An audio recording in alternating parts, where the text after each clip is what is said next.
이곳에 임재하신 주님의 이름을 찬양하겠습니다. 주를 찬양하며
찬송가 260장 찬양하겠습니다. 찬송가 260장입니다.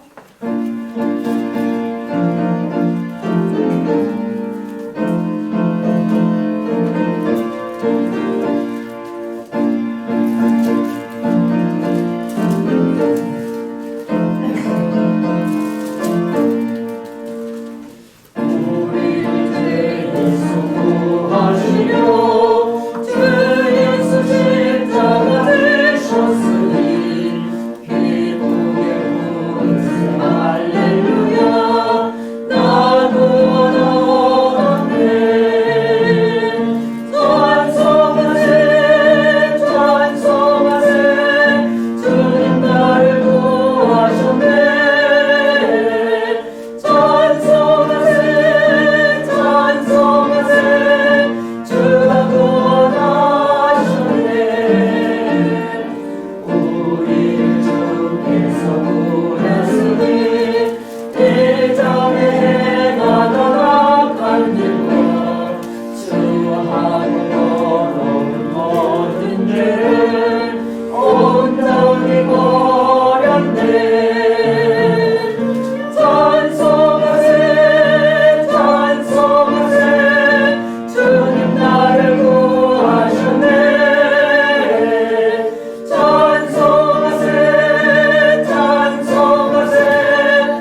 다 같이 사도신경으로 신앙 고백하겠습니다. 나는 전능하신 아버지 하나님 천지의 창조주를 믿습니다. 나는 그의 유일하신 아들 우리 주 예수 그리스도를 믿습니다. 그는 성령으로 잉태되어 동정녀 마리아에서 나시고 본디오 빌라도에게 고난을 받아 십자가에 못 박혀 죽으시고 장사된 지 사흘 만에 죽은 자 가운데서 다시 살아나셨으며 하늘에 오르시어 전능하신 아버지 하나님 우편에 앉아 계시다가 거기로부터 살아있는 자와 죽은 자를 심판하러 오십니다. 나는 성령을 믿으며 거룩한 공교회와 성도의 교제와 죄를 용서받는 것과 몸의 부활과 영생을 믿습니다. 아멘. 오늘도 주기를 주시는 우리 하나님을 찬양하면서 합심 기도 드리겠습니다. 우리가 강민에 있는 여러 가지 교회의 어려움 속에서 우리가 평화롭게 예배를 드릴 수 있는 공간을 허락하여 주신 하나님께 감사드리고, 또한 지난 한 주간 동안 우리 삶을 통하여 잘못된 것 주님 앞에 회개하면서 앞으로의 삶은 하나님이 인도해달라고 기도하는 시간 드리겠습니다.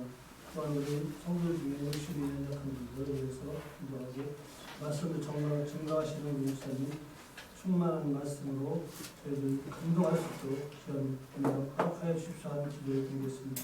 또한 우리 관주를 해주시는 권사님에게도 기도해 주시면 감사드리겠습니다. 같이 기도하겠습니다.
찬송가 559장 다 같이 보겠습니다.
이사야서 43장 4절에서 7절까지입니다.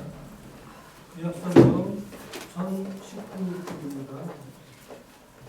이사야서 43장 4절에서 7절까지. 내가 내 눈에 부활했고 존귀하며 내가 너를 사랑하였은즉 내가 내 대신 사람들을 내어주며 백성들이 내 생명을 대신하리니 두려워하지 말라. 내가 너와 함께 하여 내 자손을 동쪽에서부터 오게 하며 서쪽에서부터 너를 모을 것이며 내가 북쪽에게 이르기를 내놓으라. 남쪽에게 이르기를 가두어두라. 두지 말라. 내 아들들을 먼 곳에서 이끌며 내 딸들을 땅끝에서 오게 하며 내 이름으로 불려지는 모든 자 곧 내가 내 영광을 위하여 창조한 자를 오게 하라.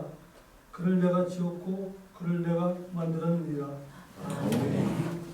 오늘도 귀한 말씀을 증거하시는 목사님 많은 은혜 받으시기 바랍니다.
귀하고 좋지만 이렇게 찬양으로 축복하는 이 시간이 참 좋아요. 축복합니다. 주님의 이름으로 축복합니다. 주님의 사랑으로 이 시간 이곳에 있는 모든 분들 위해 주님의 사랑이 충만하시기를 주님의 이름으로 축복합니다. 뿐만 아니라 이 시대가 이제 이렇게 온라인 영상을 통해서 예배를 드리는 시대가 됐습니다. 영상으로 예배드리는 그 예배 자리에 하나님의 넘치는 사랑과 은혜가 충만하시기를 주님의 이름으로 축복합니다. 다시 한번 서로 축복하면서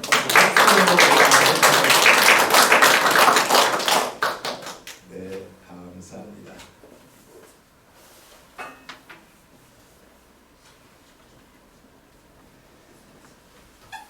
하나님의 사랑하심, 하나님의 은혜가 우리 한 분 한 분들 위에 뿐만 아니라 가정 위에 충만하게 임하시기를 주님의 이름으로 축복합니다.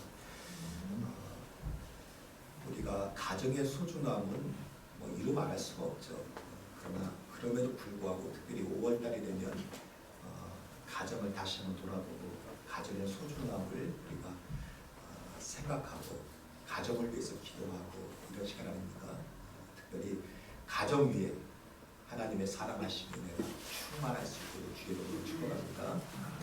그래서 오늘은 가정을 초점으로 해서 함께 우리가 말씀을 좀 나누기를 바랍니다. 그래서 말씀의 제목이 가정의 영적 쉴드를 치라 이런 제목이에요. 우리 한번 같이 한번 해볼까요? 가정의 영적 쉴드를 치라. 쉴드란 말 들어보셨습니까? 쉴드란 말은 방패라는 뜻을 가지고 있고요. 또는 보호막 이런 뜻을 가지고 있어요. 그래서 사람들이 흔히 요즘 하는 말 가운데 이런 말 혹시 들어보셨는지 모르겠어요. 쉴드 친다, 쉴드를 쳐라 이런 말이 있거든요. 무슨 말이냐면 쉴드 친다, 쉴드 쳐라 이런 말은 내 편 대준다는 얘기예요. 그래서 내가 쉴드 쳐줄게 이런 말 하는 것은 내가 네 편 대줄게. 내가 어떠한 상황에 있든지 내가 어떠한 경우에 있든지 난 무조건 내 편이야 할 때 우리가 쓰는 요즘 용어가 뭐냐면 쉴드 치다예요. 그래서 우리의 가정에도 영적 쉴드가 필요한 것 같아요. 그래서 하나님이 무조건 우리의 편이 되어주는 뿐만 아니라 우리 가족이 서로 무조건 편이 되어주는 가정, 이게 진짜 가정이잖아요.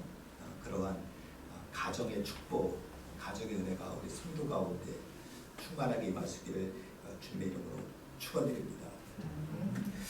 우리가 인생을 살아가는 데 있어서 축복이 필요하지 않습니까? 그런데 제가 생각할 때에 인생을 살아가는 데 있어서 가장 큰 축복 중에 하나가 있다면 그것은 내 편이 있다는 거예요. 이게 필요한 것 같아요.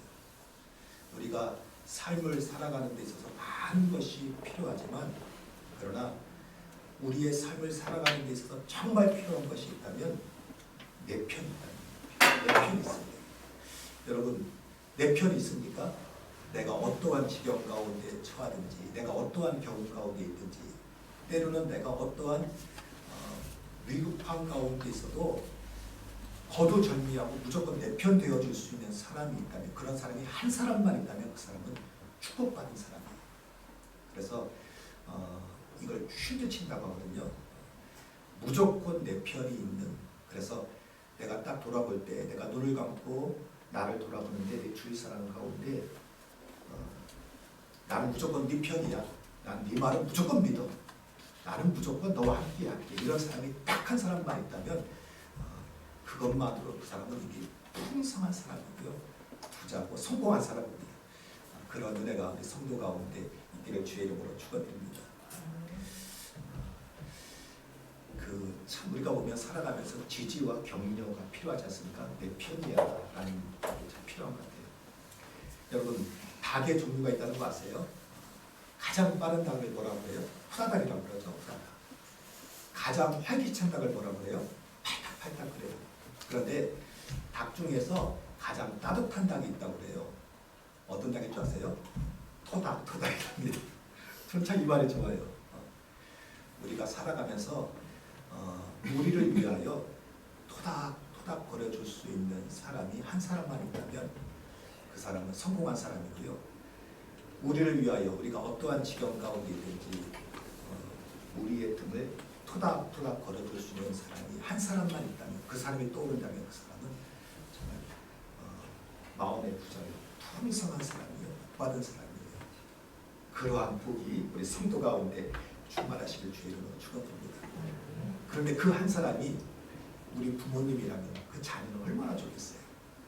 부모님이 늘 내 등을, 내가 어떠한 지경 가운데 있어도 나는 네 편이야, 나는 너를 믿어, 너 할 수 있어, 난 널 축복해, 토닥토닥 거려주면 그 자녀는요, 마음이 부자가 되고 마음의 힘을 얻어서 마음이 든든해져서 그런 어떤 지경 가운데 있든지 그런 앞에 나갈 수 있잖아요.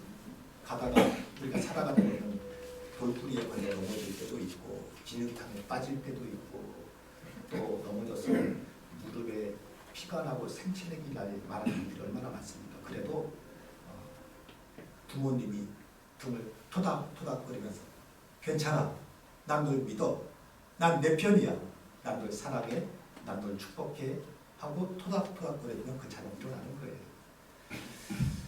우리의 아내가 남편이 한 가정을 짊어지고 나갈 때 얼마나 그 짊어진 짐이 무겁습니다.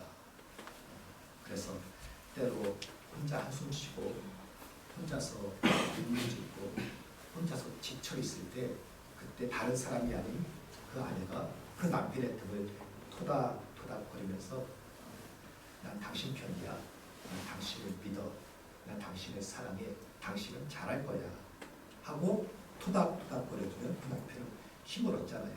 세상에 부러울 게 없죠.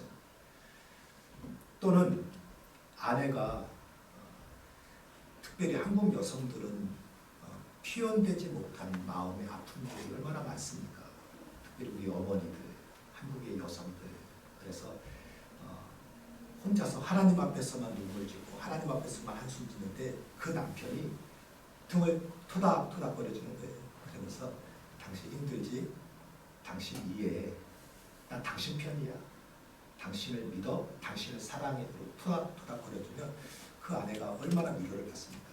우리한테 필요한 건 이거 같아요. 토닥토닥거리는 이게 쉬어진다는 거예요. 쉬어진다는 거예요. 그래서 우리의 삶에 무조건 내 편이 되어줄 수 있는 사람이 이렇게 있다면 그 사람은 마음이 부자가 되고요. 마음에 힘이 생기고 든든해져서 그래서 웬만한 어려움들은 우리가 능히 견딜 수 있는, 그리고 웬만한 어려움들을 능히 극복할 수 있는 힘이 그 안에서 나오는 거예요.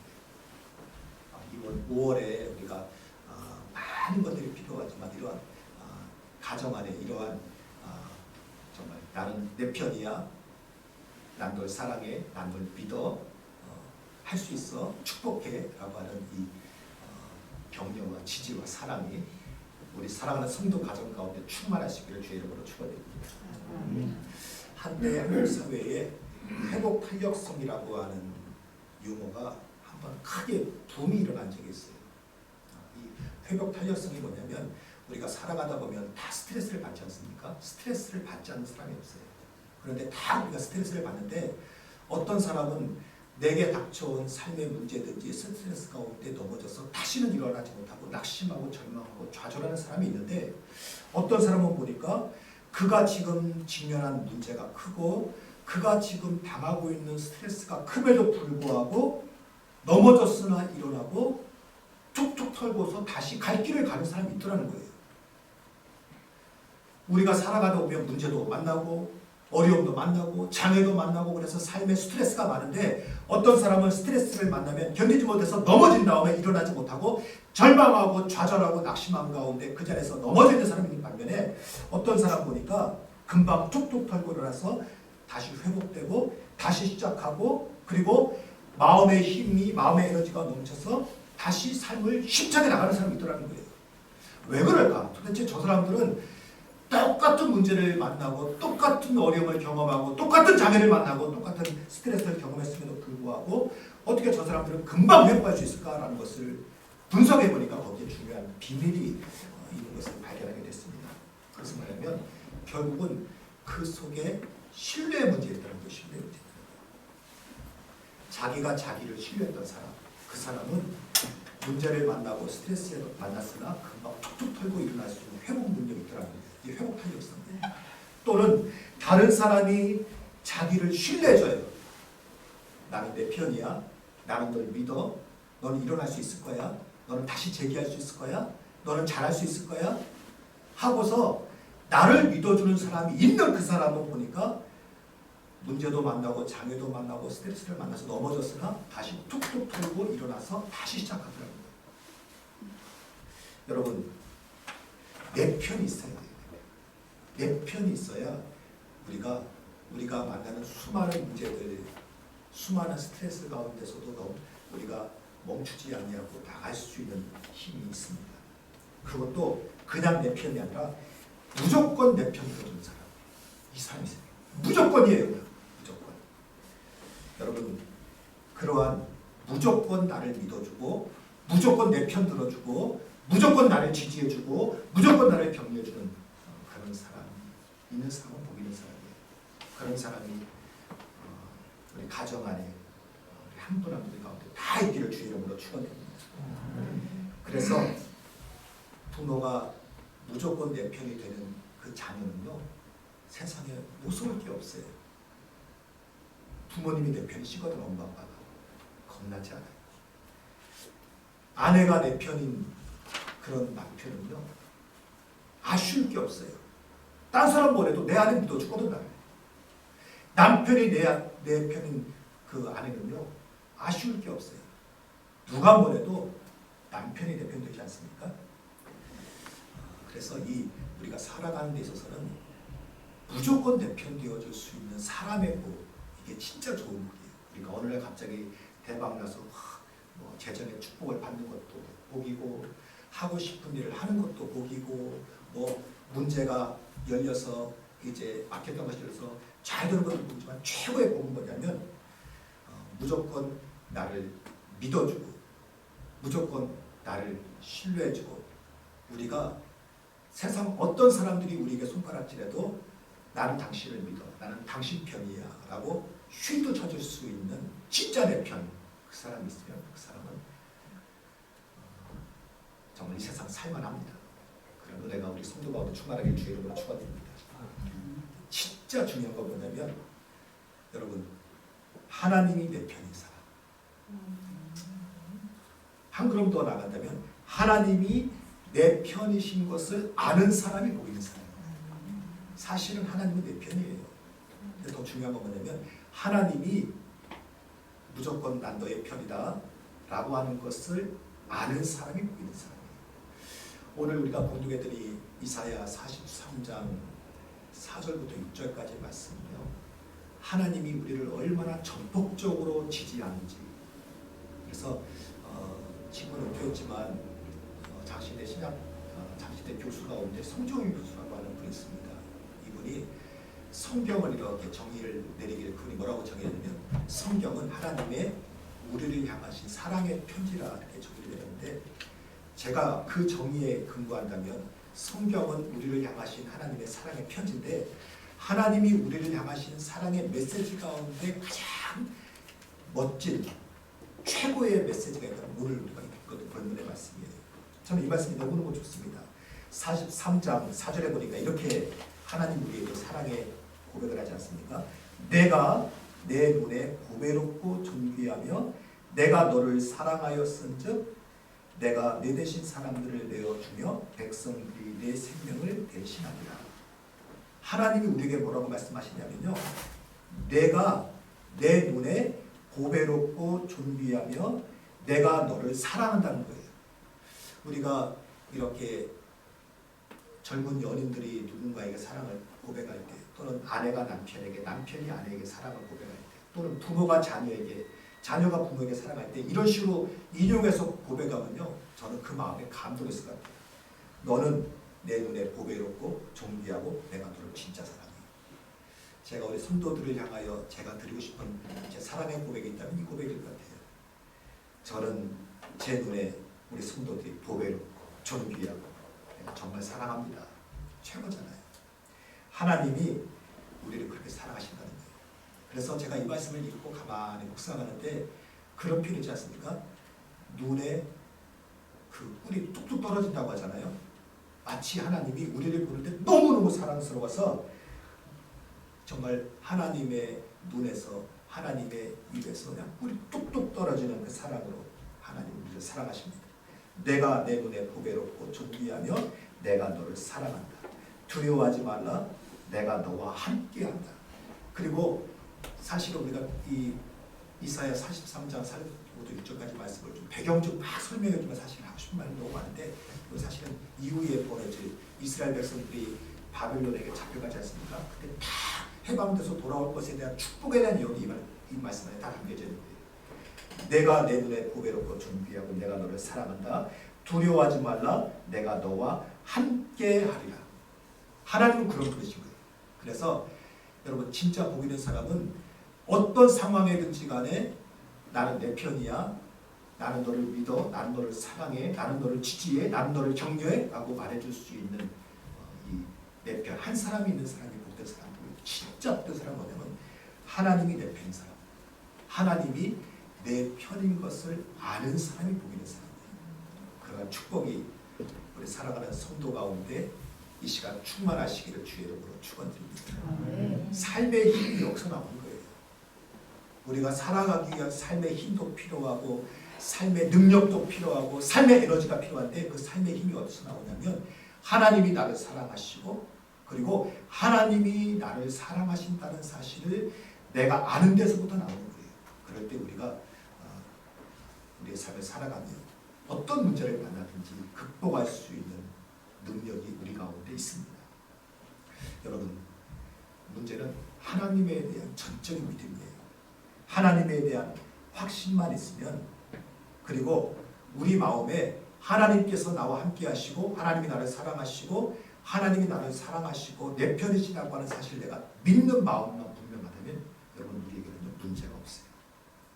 내가 사망의 음침한 골짜기로 다닐지라도 해를 두려워하지 않을 것은 시편의 다윗 기자가 뭐라고 고백합니까? 주께서 나와 함께 하십니다. 때로 우리가 처하는 때가 마치 딱 그런 때가 있잖아요.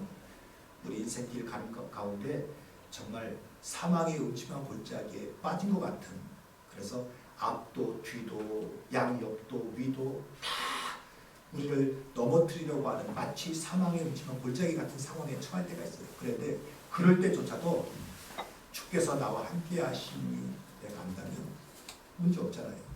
오히려 그 사망의 음침한 골짜기에 바로 나오면 어떤 일이 기다리고 있습니까? 주께서 내 원수의 목전에서 내게 상을 베푸시고 내 머리에 기름 부으신 일이 기다리고 있는 거예요. 소망이 있는 거잖아요. 너는 칼과 창과 단창으로 내게 나아오리와 나는 만군의 여호와 이름 곧 내가 모욕하는 이스라엘 군대 하나님의 이름으로 내게 가노라.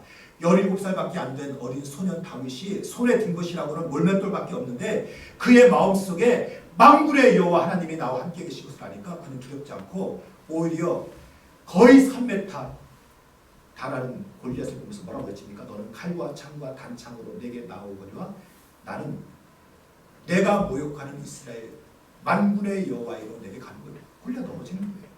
하나님만 있으면 담대해 주십니다. 다니엘서 3장 17절 18절에 보면 놀라운 고백을 합니다. 왕이여 우리가 섬기는 하나님이 계시다면 우리를 맹렬히 타는 풀무불 가운데서도 능히 건져내시겠고 왕의 손에서도 건져내시리이다. 다니엘의 세 친구였던 사드락 메삭 아벳느고가 그가 모함받아서 풀무불에 던져졌으나 그 앞에서 하나님을 배신하라고 할 때 그는 어떤 담담이 나왔냐면 왕이여 우리가 섬기는 하나님이 계시다면 우리를 맹렬히 타는 풀무불 가운데서도 능히 건져내시겠고 왕의 손에서도 건져내시리라. 더 기가 막힌 표현이 그 다음에 있습니다. 그렇게 하지 아니하실지라도 나는 당신을 섬기지 않아요. 왜 그렇습니까? 내 마음에 누가 계셔요? 하나님이 계시고 하나님이 나와 함께 하신 것을 믿는 믿음이 내 안에 충만하니까 풀무불이 두렵지 않아요. 여러분 우리가 다니엘의 세 친구였던 사드락 메삭 아벳느고 같은 믿음만 있으면 우리를 두렵게 할 수 있는 사람은 아무도 없습니다. 하나님이 하나님. 심지어 로마서 5장 3절 5절에서 이렇게 고백하지 않습니까? 우리가 환난 중에도 즐거워하나니 이는 환난은 인내를 인내는 연단을 연단은 소망을 이루는 줄 알미로다. 소망이 우리를 부끄럽게 하지 아니함은 우리에게 주신 성령으로 말미암아 하나님의 사랑이 우리 마음에 부음바 됨이니. 내가 지금 환난을 당해요. 그러면 환난 당하면 당연히 낙심하고, 환난 당하면 당연히 걱정하고, 환난 당하면 당연히 좌절하고, 환난 당하면 당연히 절망해야 되는데, 오히려 로마서에서 사도 바울은 뭐라고 고백합니까? 우리가 환난 중에도 즐거워하나니 환난은 인내를, 인내는 연단을, 연단은 소망을 줘요. 왜 그렇습니까? 오늘 나를 향하여 부어주시는 하나님의 사랑이 내 마음에 가득 차니까 문제가 안 되는 거예요. 환난 너머에 뭐가 보입니까? 소망이 보이는 거예요. 비전이 보이는 거예요. 우리 비상대책위원회가 건강한 교회를 꿈꾸면서 가는 길이 이 길이잖아요. 믿음 없는 사람들 눈에는 환난만 보여요. 그러나 하나님의 사랑이 우리 마음에 부음바 되니까 환난을 넘어 인내를, 인내를 넘어 연단을, 연단을 넘어 소망을 보이는데 하나님의 일하시는 것이 보이는 거예요. 하나님이 하나님.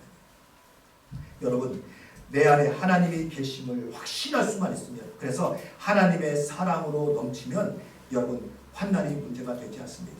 오히려 환난을 통해서 하나님께서 어떻게 우리를 만들어 가시고 연단하시고 어떻게 작품으로 만드셔서 궁극적으로 하나님의 작품과 역사를 만들어 가는지 하는 것을 우리가 알 수가 있습니다. 여러분, 우리가 가족 간에 또 서로 간에 사랑하고 축복하고 격려하고 추적하고, 그리고 우리가 무조건 내 편 되어주기를 우리가 바라지 않습니까? 그 힘이 어디서 나옵니까? 그냥 성품이 좋으니까 난 내 편이야. 그저 그 사람이 인격이 좋으니까 나는 너의 편이야. 여러분, 사람이 성격도 참는 정도가 있죠. 내 성격 범주 안에서 우리가 좋은 사람 되고요, 내 인격의 범주 안에서 좋은 말하지, 내가 닥치는 삶의 문제가 내 성격을 넘어서 버리잖아요. 그럼 사람의 입에서는 독설이 나가요. 인격이 좋아서 내가 네 편이야, 내가 힘이 되어줄게, 내가 너와 함께하게 격려하고 지지하죠. 그러나 내가 견디는 스트레스의 지수가 내 인격의 선을 넘어버리면 내 입에서는요, 불평과 부정이 나올 수밖에 없어요.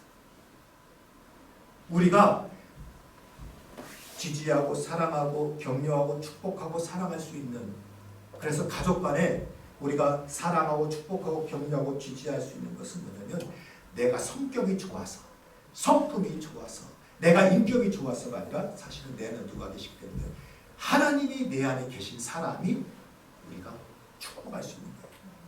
우리가 우리의 가정이 축복의 가정 되기를 바라지 않습니까? 그거 성품 좋아서 되는 게 아니에요. 내가 성격 좋아서 우리 가정을 축복하는 게 아니에요. 내가 인격이 좋아서 우리 가정을 축복하는 게 아니에요.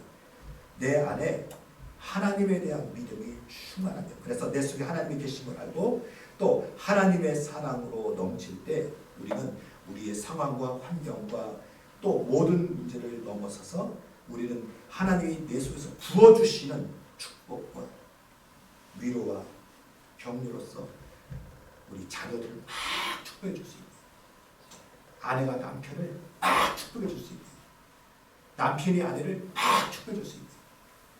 그래서 예수만 잘 믿어도요, 가정 안에 따뜻해지고 축복의 말이 넘치고 위로의 말이 넘치고 격려의 말이 넘칩니다.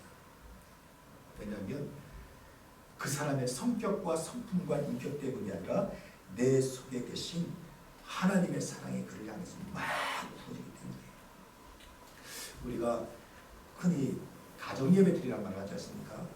과거에는 아마 여기 있는 분도 다 그랬을 것 같아요. 저도 어린 시절에는 가정예배가 늘 드렸는데, 요즘 시대는 다들 삶이 다들 바쁘고 또 그러면서 가정예배가 예전만큼 강조가 되지 않아요. 그런데 다시 사실은 가정예배 운동이 이렇게 벌어지고 있습니다. 제가 대학교 때부터 친하게 지내던 후배가 지금 신학대학교 교수가 되어 있어요. 근데 이분이 전공하고 온 그 내용이 뭐냐면 가정예배. 그래서 어떻게 하면 현대사회 속에서 다시 가정예배를 회복할 것인가, 재밌게 드릴 것인가 하는 것을 연구를 해서 보급하고 있고요. 또 제가 이렇게 목회 박사가 좀 공부한 적이 있지 않습니까? 그럴 때도 제가 그 후배인 그 교수님한테서 가정예배에 대해서 같이 연구하고 이렇게 했던 기억이 있습니다. 왜 가정예배를 강조합니까? 그것은 뭐냐면, 그냥 가족들이 함께 예배를 드리면 그 안에 누가 임재하시는 거예요? 하나님이 임재하시는 거예요. 하나님의 임재를 체험하는 거예요. 거기에서 무슨 많은 말이 필요 없어요.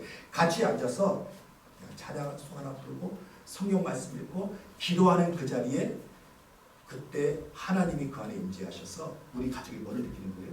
하나님이 나와 함께 계심을 내가 체험하고 확신하고 하고 그 하나님으로 인해서 축복하고 우리가 지금 그렇게 할 수 있습니다.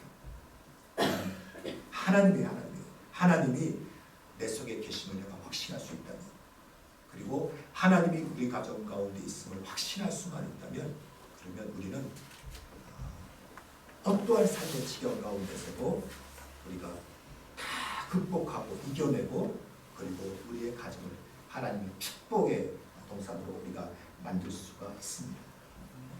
자, 문제가 뭐냐면 하나님이 내 가운데 있음을 알 때는 여러분 어떠한 지경 가운데 있든지 하나님으로 인하여 우리가 믿음으로 승리할 수 있어요.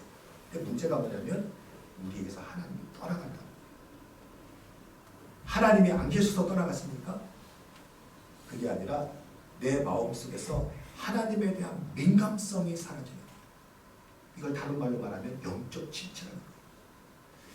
미국의 급속도로 성장하고 급속도로 부흥했던 대표적인 교회 중에 하나가 윌로우 크릭 교회입니다. 이 교회가 한참 부흥하는 중에 교회가 문제에 부딪힌 거예요. 그래서 이상하다. 왜 급속도로 성장하고 급속도로 부흥하던 교회가 왜 성장이 멈추고 문제가 있는가 하는 것을 한번 이제 집중적으로 연구를 하다가 그들이 아주 중요한 사실을 발견했습니다. 그들이 교회가 급속도로 성장하고 막 부흥하고 막 즐겁게 막 성장하는 과정 중 어느 순간 딱 하니 성장이 멈추고 교회가 문제가 빠진 거예요.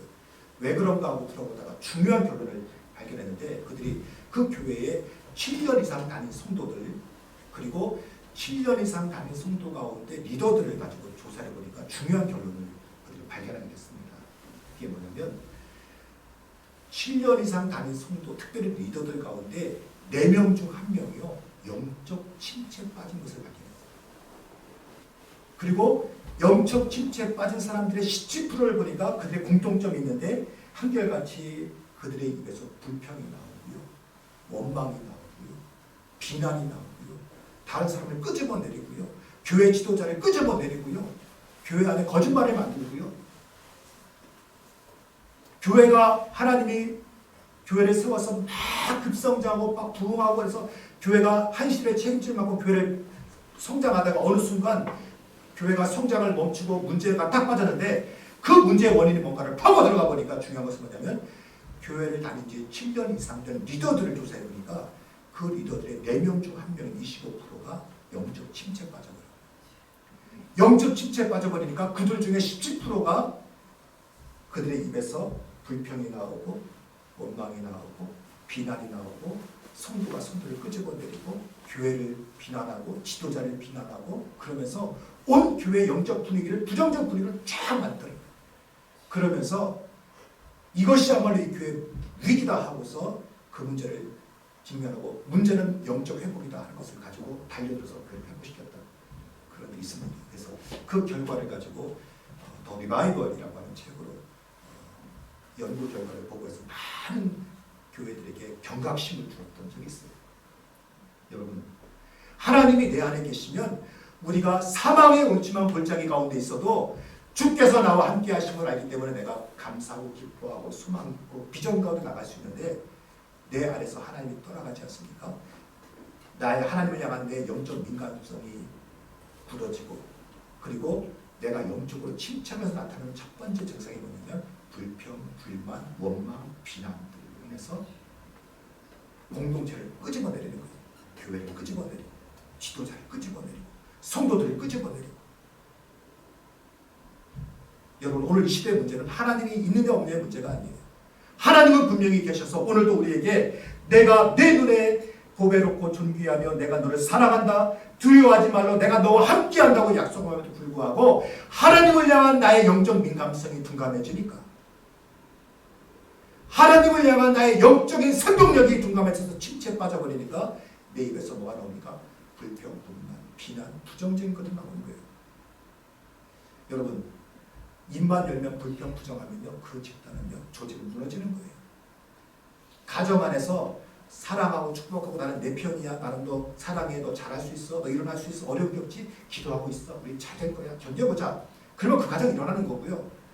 너는 왜 하는 것마다 그 모양이냐? 너는 머리가 있냐 없냐? 너는 뭐하냐? 너는 그리고 또 밥이 입에 들어가냐? 그러면요 낙심되는 거예요. 안 되는 거예요. 핵심을 보니까 그 안에 상황과 환경의 문제가 아니라 그 안에 영적인 민감성이 잃어버리고 내 안에 하나님의 임재의식이 사라지면 문제가 생겨요. 교회도 가정도 삶도. 근데 참 이 영적 침체가 무서운 것은 차라리 어떤 문제가 갑자기 확 나타나면 우리가 정신 번쩍 차려서 회개라도 할 텐데 문제는 뭐냐면 영적 침체는요 마치 도둑처럼 살그머니 우리 마음을 찾아옵니다. 여러분 혹시 주전자 속에 개구리 실험이란 말 들어봤습니까? 주전자에다가 개구리를 집어넣었을 때 개구리가 거기서 유하게 이제 헤엄을 쳐요. 그럴 때 그 밑에다가 분불을 뗐습니다. 그러니까 물이 서서히 따뜻해지지 않습니까? 그래, 물이 따뜻하니까 개구리가 마음 놓고 막 헤엄을 치고 바람 부어도 해보고 막 이렇게 재밌게 놀아요. 그런데 물이 서서히 데워지니까 몸이 적응하지 않습니까? 그러다가 물이 뜨거워지는데 물이 뜨거워질지도 모르고 튀어나오지 않고 거기서 이렇게 헤엄치다가 익어 죽더래요. 유명한 실험 아닙니까? 만약에 뜨거운 물에 개구리를 집어넣으면 아예 하면서 튀어나왔을 거예요. 그런데 사탄은요 우리를 영적 침체로 영적 민감으로 우리를 빠뜨릴 때 절대 갑자기 문제를 던지잖아요. 서서히 마치 도둑처럼 마치 예수께서 마태복음 13장에 비유하신 것처럼 한밤중에 저 도둑놈이 와서 저 곡식이 있는 밭에다 가라지를 뿌리듯이 어느 날 슬그머니 우리한테 싹 뿌려버려요. 그리고는 우리에게 영적인 장자게 만듭니다. 그러면 하나님이 오늘도 나와 함께 하시고 하나님이 내가 내 눈에 보배롭고 존귀하며 내가 너를 사랑한다. 두려워하지 마라. 내가 너와 함께 한다고 약속함에도 불구하고 내 눈이 닫혀요. 내 귀가 닫혀요. 내 마음이 닫혀요. 그러면서 내 마음속은 하나님이 없는 그런 삶으로 착박한 삶으로 바뀌는 거예요. 그럼 내 입에 나가는 겁니까? 걱정, 염려, 근심, 원망, 의심, 두려움, 공포가 각 나오는 거예요.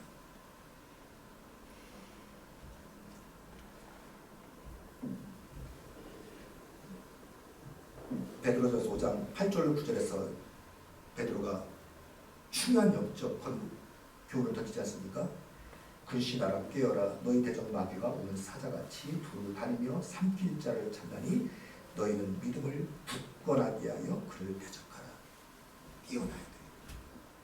여러분 우리 가정이 축복의 가정 되기를 바라지 않습니까? 그래서 가족들이 모이면 여보 사랑해. 아이고 너 사랑한다. 너 아이고 너 힘든데 잘하고 있지? 그래 기도하고 있어. 너 이겨낼 거야. 일어날 거야. 다 넘어져도 너는 하나님이 널 축복하십니다. 너는 잘 될 거야. 입만 열면 축복하고 그리고 사랑하고 그리고 격려하고 지지하고 믿어주고 그러면 밖에 나가서 피곤하고 지친 하루의 삶을 살다가 집에 돌아가면 위로가 되잖아요. 토닥토닥해져. 그럴 수 있는 영적인 본질이 뭔지 아십니까? 그 가정 안에 하나님의 임재가 있으면 돼요. 우리가 우리의 가족들, 우리의 자녀들, 우리의 가정을 축복할 수 있는 최고의 비결은 그 가정 안에 하나님의 임재가 있음을 보여줍니다. 어떻게 하면 그렇게 할 수 있느냐? 오늘 중요한 결론만 좀 내드리려고 합니다. 첫째가 뭐냐면 우리의 가정이 축복의 가정이 되기 위해서 하나님의 임재가 생동하는 가정이 되기 위해서 우리가 기억해야 될 세 가지가 있습니다. 첫 번째가 뭐냐면 여러분 예배에서 성공해야 돼요. 왜냐하면 예배에 성공하면 우리 안에 하나님께서 감사와 찬양과 기쁨과 소망과 비전을 주셔요. 그런데 예배에 실패하면 내 마음속에 불평과 원망이 나를 사로잡아요. 어떤 순간에 예배를 포기하지 마십시오. 예배 성공해야 돼요. 두 번째는 우리의 마음을 새롭게 해야 됩니다. 마음을 새롭게 한다는 것은 뭐냐면 하나님께 초점을 두는 거예요. 특정하게 하는 초점을 둬야 돼요. 때로 우리가 삶의 문제와 상황에 나를 휩싸일 때가 있지 않습니까? 그럼에도 불구하고 문제와 상황에 파편을 걷어 제끼고 우리의 시선을 하나님께 두리고 몸부림을 쳐야 돼요. 여러분, 우리의 시선을 하나님께 초점을 둘 수 있는 게 어디 있습니까? 그것은 뛰어있는 것, 기도하는 거예요. 참 신기한 건 기도하면 하나님이 내 마음의 문을 여시고요. 기도하면 하나님이 내 마음에 성령의 능력을 부어주시고요. 기도하면 하나님께서 내 속에서부터 평화와 감사와 찬양을 막 흘러넘치게 해요. 오늘 기도의 신비예요. 오늘 특별히 5월 달에 우리가 늘 가정은 소중하지만 특별히 5월 달은 가정을 더 돌아보지 않습니까? 우리 자녀를 돌아보고 또 서로 간에 아내를 돌아보고 남편을 돌아보고 또 부모님을 돌아보는데 최고의 축복의 비결은 하나님이 내게 부어주신 그 사랑으로 그리고 그 사랑을 우리 가족에게 주는 거예요. 쉴드 쳐주는 거예요.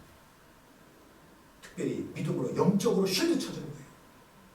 하나님의 생명이 내 가운데 우리 가정 가운데 막 흘러서 심장이 팔딱팔딱 뛰고 그리고 어떤 문제 앞에서도 믿음이 분명하니까 이겨나가는 거예요. 이 엄청난 가정의 축복이 하나님의 축복이 우리 사랑하는 성도 가운데 다 충만하게 부어질 것을 믿습니다. 기도하겠습니다. 하나님 아버지 너무너무 감사합니다. 하나님 우리를 사랑하시되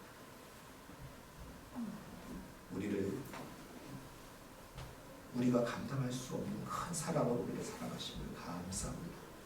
내가 내 눈에 보배롭고 존귀하며 내가 너를 사랑한다. 두려워하지 말라. 내가 너와 함께한다. 하나님 아버지, 이 하나님의 사랑의 약속의 말씀, 우리를 향하신 축복의 말씀을 붙잡고 우리가 그 받은 사랑으로 우리의 자녀를 사랑하고 축복하고 우리의 부모님을 사랑하고 축복하고 우리의 아내와 남편을 사랑하고 축복하고 이 사랑이 우리의 가정을 넘어서 우리 사랑하는 성도들에게 이웃들에게 이 세상에 흘러갈 수 있는 축복의 통로가 되게 하여 주옵소서. 주님을 찬양합니다. 감사드리며 거룩하신 예수님의 이름으로 기도드립니다. 이 시간 주신 말씀 기억하면서 다시 한번 합심으로 기도하겠습니다. 하나님은 살아계십니다. 내 마음 가운데 하나님의 살아계심이 때로 확신이 없을 때가 있다 할지라도 하나님이 계신 것이 확실치 않아서가 아니라 하나님에 대한 그 임재에 대한 확실히 둔감해지는 거예요. 그럼 하나님은 내가 둔감하냐 아니냐와 상관없이 하나님은 지금도 계셔서 우리 기도를 들으십니다. 이 시간 함께 기도할 때 하나님 아버지 우리의 약함을 주님께 올려드립니다. 육신의 약함을 놓고 기도하고 우리 자녀를 위해서 부름받을 수 있는 최고의 축복을 기도하니까 우리 자녀를 이 시간 축복하며 우리 자녀를 묶고 있는 결박이 뭐가 있습니까? 문제가 뭐가 있습니까? 장애가 뭐가 있습니까? 이 시간 예수 그리스도의 능력 가운데 다 끊어버리고 우리 자녀에게 하나님의 한량없는 복을 부어 주옵소서. 우리 삶의 문제와 장애를 시간 예수님 앞에 내려놓고 함께 하나님 합심으로 기도하겠습니다. 같이 기도합니다. 할렐루야. 하나님 아버지 살아계신 하나님 감사합니다.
해산을 앞둔 진통으로 믿고 이를 통해서 하나님께서 디아스포라의 선교가 일어날 줄로 믿습니다. 모든 갈등과 문제가 속히 종식되어지고 협상과 분리개척이 속히 시작되게 하여 주옵소서. 주님 기뻐하시는 건강한 교회가 속히 세워지게 하여 주옵소서. 모든 방해와 모든 장애들, 모든 악한 계략들마다 다 끊어지고 오직 주의 뜻만 이루어지게 하여 주옵소서. 이 시간 다시 한번 교회를 위해서 함께 기도합니다. 할렐루야.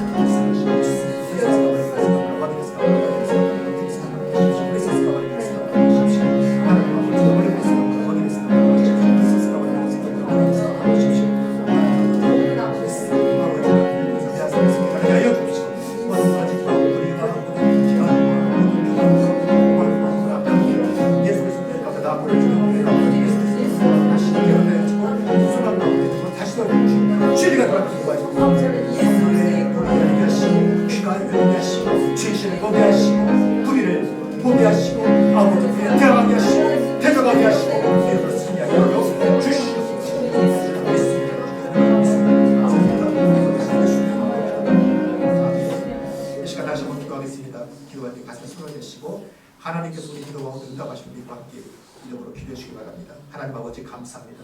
하나님은 살아계시고 오늘도 우리 가운데 역사하시고 오늘도 우리 가운데 응답하심을 믿습니다.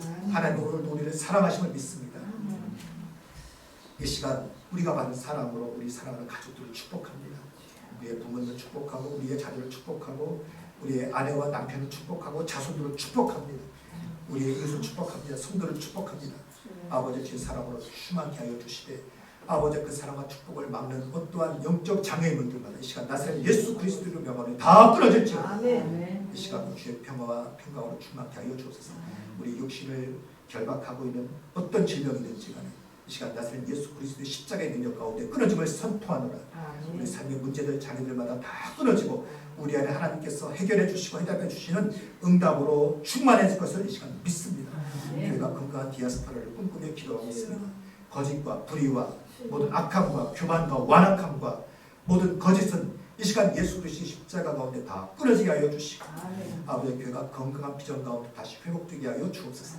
디아스포라 선교가 일어나게 하셔서 아버지 속히 형상과 분리개척이 일어나게 하시고 건강한 교회가 세워져서 이 마지막 때 주의 사명을 감당할 수 있는 교회가 세워지게 하여 주옵소서. 주께서 우리 가운데 이미 응답하심을 믿습니다. 할렐루야 감사드리며 걸어가신 예수님의 이름으로 기도드립니다. 아멘. 믿음으로 선포할 때 아멘으로 화답해 주시기 바랍니다. 하나님께서 우리의 예배를 받으시고 우리의 기도에 응답하셨습니다. 우리의 모든 문제들, 우리를 결박하는 육신의 질병들, 모든 삶의 장애들마다 시간 나사렛 예수 그리스도의 십자가의 능력과 이름 가운데 다 끊어졌음을 선포합니다. 하나님은 디아스포라의 선교의 비전 계획을 갖고 계십니다. 협상과 분리개척 속히 시작되어지고 주님이 기뻐하시는 건강한 교회가 곧 세워질 것을 믿습니다. 우리의 기도에 응답하신 하나님을 찬양합니다. 네, 제가 드린 내용을 말씀드리고 하나님 앞에 기도 드리겠습니다. 11조금 정덕순 권사님, 이수신 권사님, 윤정순 권사님, 신홍순 권사님 드리셨습니다. 감사하고 박경사님, 오지구장님 드리셨습니다. 주의원금 이세사님, 윤정순 권사님 드리셨습니다. 생일감사하고 이승사님 드리셨습니다. 기도하겠습니다. 할렐루야. 하나님 아버지 감사와 찬양합니다. 오늘도 우리를 하나님의 자녀로 삼으셔서 주의 품 가운데 품으시고 오늘도 예배 가운데 임재하셔서 예배를 받으시고 응답하시고 또한 우리 가운데 축복하여 주신 하나님께 감사를 드립니다. 하나님 돌아볼 때마다 다 은혜요, 다 감사합니다. 그 감사의 마음을 담아 이 시간 믿음으로 주님 앞에 예배를 드리고 주여 받아주옵시고 이 예배를 통하여 주님의 귀한 역사가 이 땅 가운데 아름다운 통로되게 하여 주옵소서. 특별히 11조를 구별하여 드립니다. 감사금으로 주일금으로 생일감사금으로 하나님 앞에 마음을 담아 예물을 드립니다. 주님 받아주옵시고 아버지 드린 손길을 복되게 하여 주시되 기도한 것들마다 하나님께서 풍성히 응답하여 주시고 30배, 60배, 100배의 영적인 축복에 올리고 하나님 응답하여 주옵소서. 특별히 사랑하는 가족들을 위해서 기도합니다. 특별히 아버지 하나님 믿음으로 부욕케 하여 주시고 우리 자녀들이 믿음의 사랑 다 되게 하여 주옵소서. 가정을 복되게 하여 주옵소서. 직장과 사업 장단님들에게 아버지 하나님 자녀를 보락하여 주십시오. 공부하며 일하는 자녀들에게 형통을 허락하여 주옵소서. 무엇보다도 주님 바라보고 십자가로 승리하는 삶 살게 하여 주옵소서. 감사드리며 그것이 예수님의 이름으로 기도드립니다. 아멘. 제가 바로 축도하겠습니다. 이제는 주 예수 그리스도의 은혜와 하나님의 사랑과 성령의 교통하심이 오늘도 우리를 사랑하시고 우리 가운데 임재하시고 우리에게 한없는 은혜를 부어주시는 하나님을 이 시간 고백하며 다시 믿음 가운데 나아가기를 사모하며 결단하는 사랑하는 태우는 성도들 가운데 주께서 우리 가운데 허락해 주신 소중한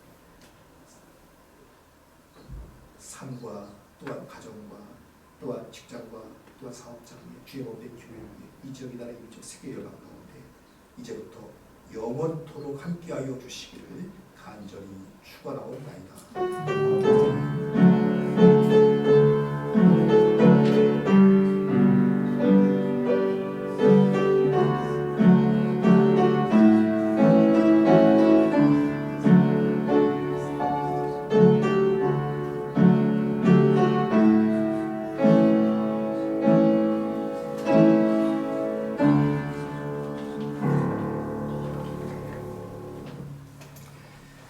네, 예배를 마쳤습니다. 우리 우체부 장로님 나오셔서 교회 소식 전해드리겠습니다.